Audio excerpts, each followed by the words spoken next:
أعوذ بالله من الشيطان الرجيم بسم الله الرحمن الرحيم السلام عليكم ورحمة الله وبركاته الحمد لله رب العالمين والصلاة والسلام على سيدنا محمد وعلى آله وصحبه أجمعين الحمد لله الذي هدانا لهذا وما كنا لنهتدي لولا أن هدانا الله. Sidang penuntun yang saya hormati sekalian, kita bersyukur kepada Allah Subhanahu Wa Taala.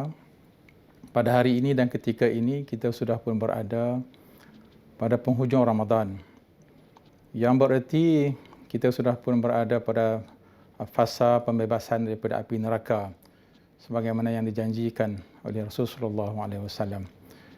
Di dalam fasa dan tempoh-tempoh terakhir ini adalah merupakan masa yang terbaik, masa yang sewajarnya kita penuhkan dia dengan amalan-amalan yang dapat mencapai matlamat ketakwaan kepada Allah Subhanahu Wa Taala.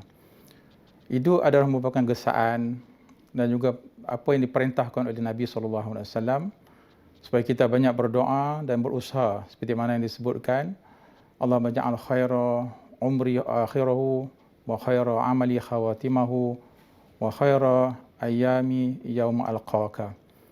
Maka kita mesti berusaha supaya pada peringkat yang terakhir ini segala usaha amal soleh yang dilakukan itu dapat mencapai kepada sebaik-baik amalan untuk kita persembahkan kepada Allah Subhanahu Wa Taala. Inilah juga yang disebutkan oleh Allah Subhanahu Wa Taala dalam surah Al-Kahfi yang didoakan oleh para ashabul kahfi semasa memasuki gua Al-Kahfi itu, Rabbana atina min ladunka rahmatan wa hayyi lana min amrina rasyada, supaya kita diberikan pimpinan, kita diberikan bimbingan untuk melakukan kebaikan-kebaikan demi mencapai matlamat daripada amalan soleh yang kita laksanakan. Ibnu Katsir semasa menghuraikan ayat itu telah mendatangkan dua hadis yang menggesa kita supaya banyak berdoa agar segala yang kita lakukan itu akhirnya membuahkan hasil yang terbaik untuk kita di dunia dan di akhirat. Seperti mana Nabi SAW menyebutkan doa, Allahumma ma qadaita lana min qada'in faj'al aqibatahu rasyada. Demikian juga doa, Allahumma ahsin aqibatana fil umur kulliha wa ajirna min khizyi dunya wa azabil akhirah. Ini dua doa yang Nabi ajarkan kepada kita sebagai menghuraikan ayat tentang berkaitan dengan Ashabul Kahfi, supaya kita sentiasa memohon daripada Allah Subhanahu Wa Taala agar segala akhir daripada amalan kita itu menghasilkan hasil yang terbaik yang dapat kita laksanakan. Begitulah juga dalam konteks puasa ini, apakah amalan-amalan yang terbaik yang mesti kita laksanakan? Selain daripada segala macam kefarduan yang sedia kita laksanakan itu, maka fasa yang terakhir ini juga menuntut kita supaya memperbanyakkan amalan-amalan tertentu untuk memastikan dan untuk mendapatkan keredaan Allah Subhanahu Wa Taala serta mencapai ketakwaan kepada Allah Subhanahu Wa Taala dan dapat menghindarkan kita daripada neraka Allah Subhanahu Wa Taala. Itqum minan nar. Allahumma ja'alna min utaqaika minan nar. Kita minta Allah Subhanahu Wa Taala mengeluarkan kita daripada senarai mereka-mereka yang ditakdirkan masuk neraka yang sangat kita takuti itu.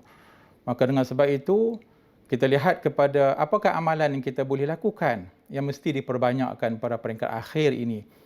Ada lagi 4 atau 5 hari yang kita akan lalui. Seperti mana yang terdapat dalam hadis Nabi SAW, di antara dialog di antara baginda dengan Muaz bin Jabal. Pada satu hari, baginda bermusafir dengan Muaz bin Jabal. Maka Muaz bin Jabal telah bertanya kepada Nabi, apakah amalan-amalan yang dapat menjauhkannya daripada api neraka dan dapat membawa kepada kebaikan syurga Allah Subhanahu Wa Taala. Maka Nabi pun menjelaskan amalan-amalan itu, kamu adalah mengabdikan diri kepada Allah, menunaikan solat, mengeluarkan zakat, berpuasa dan menunaikan haji. Dan kemudiannya dialog itu berterusan lagi, di mana Nabi bertanya kepada Muaz bin Jabal, adakah kamu hendak aku tunjukkan kepada kamu amalan-amalan yang boleh membawa kepada pintu-pintu kebaikan, yang berarti pintu-pintu yang boleh membawa kepada syurga Allah SWT dan pintu yang dapat menutup daripada neraka Allah Subhanahu Wa Taala. Maka Nabi pun membacakan ayat A'udzubillahi minasyaitonirrajim, ayat daripada surah As-Sajdah ayat ke-16, yang mana a'udzubillahi minasyaitonirrajim, tatajafa junubuhum 'anil madaji' yad'una rabbahum khaufan wa tama'a wa mimma razaqnahum yunfiqun. Di dalam ayat ke-16 surah As-Sajdah ini, Nabi SAW menyebut 3 perkara yang saya kira menjadi suatu kewajipan kepada kita dilakukan pada saat dan ketika ini, ditambah dengan banyaknya bersama-sama dengan amalan-amalan fardu yang lain. Iaitu yang pertama, kita merenggangkan badan kita dari tempat tidur. Dalam arti kata kita memperbanyakkan menjaga malam, qiyamul lail, melaksanakan solat tahajud, melaksanakan zikir, melakukan zikir, solat dan melakukan bacaan Al-Quran, melaksanakan bacaan Al-Quranul Karim pada masa-masa 1/3 malam yang terakhir itu.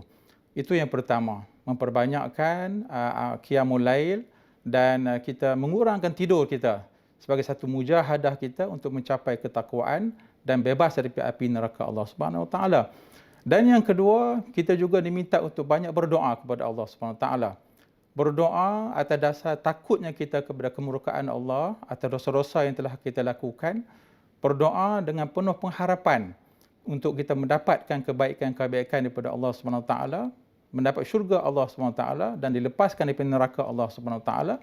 Kita banyak berdoa pada malam-malam dan juga pada siang hari bulan Ramadan ini. Dan yang terakhir sekali, amalan yang mesti diperbanyakkan pada saat dan ketika ini adalah untuk kita banyak bersedekah.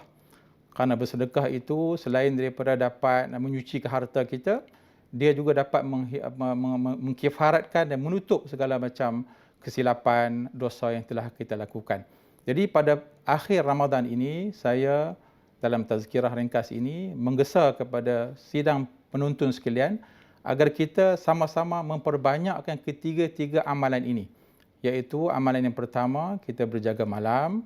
Yang kedua, kita banyak berdoa daripada Allah Subhanahu Wa Taala atas dasar takutnya kepada Allah dan juga hendak berhajatnya kita kepada keampunan Allah Subhanahu Wa Taala. Dan yang kita memperbanyakkan bersedekah di jalan Allah Subhanahu Wa Taala. Mudah-mudahan dalam fasa yang terakhir ini kita tergolong di kalangan orang-orang yang mendapat keampunan daripada Allah Subhanahu Wa Taala, mendapat syurga Allah Subhanahu Wa Taala, dilepaskan daripada neraka Allah Subhanahu Wa Taala dan mencapai tahap ketakwaan yang menjadi matlamat akhir kepada ibadat berpuasa ini. Sekian sahaja. Wassalamualaikum warahmatullahi wabarakatuh.